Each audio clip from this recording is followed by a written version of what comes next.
The Jump's longest-running show within a show has returned. Yeah. It is, like with all first children, my favorite baby, as the Kings turn.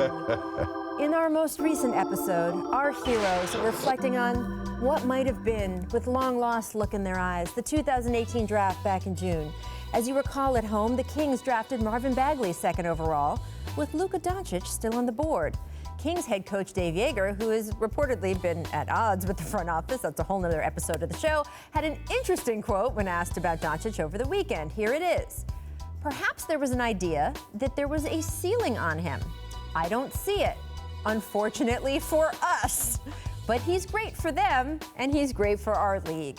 So, Mark, do we take this as a veiled shot at the Kings front office? Because he's certainly taken them before. Yeah, I do. Okay. Because I think that's what Vlade believes, that there perhaps might have been a ceiling on Doncic. And Vlade loved Bagley, loved him big time. And look, Doncic's balling. Don't get me wrong. But why are we killing everybody else in this draft, right? 2010, remember there was a guy named Tyreek Evans who was Rookie of the Year? All right. There was also a guy named Blake Griffin. There was a guy named James Harden. There was a guy named Stephen Curry, and there was a guy named Drew Holiday. I believe Blake didn't play that year. But what I'm saying, but he's still in that class. 100%. Like, why can't he? Why does everybody else got to get hated on because he's playing well? I'm not saying you, but it's like I don't think Joerger was hating. I don't think Ayton's a mistake. Although you guys might think differently, he's averaging like 17 and 8 a game, 10 a game. No, he's relative to slot. Trey's gonna be nice.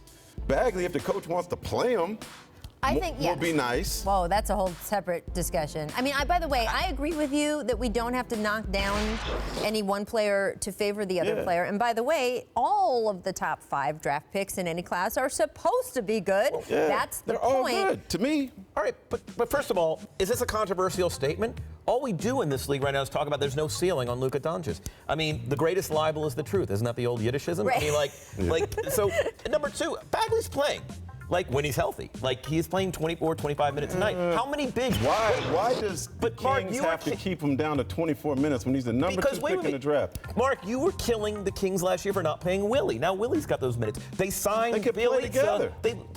They signed Bielitsa for 3 years and $21 million. You can't even say his name right. Who? He's the second best player. That's correct. Bielitsa. And so wait, the GM signed Bielitsa for 3 years and $25 million? This team is not going to win a championship. They signed him because they got to pay somebody to get up presumably to the to play the guy. You are 100. That is the truest statement. This particular iteration of the Sacramento Kings is not going to win a championship. I don't think it has to be an either or. I do think, and look, I've said this on the show, including on draft night. My concern about Luka Doncic and the teams that skipped on him, or however you want to call it, it felt in the moment as if it was teams who were afraid of being wrong. That it was people who had seen, you kept hearing about this European prospect didn't transfer and this guy didn't work out.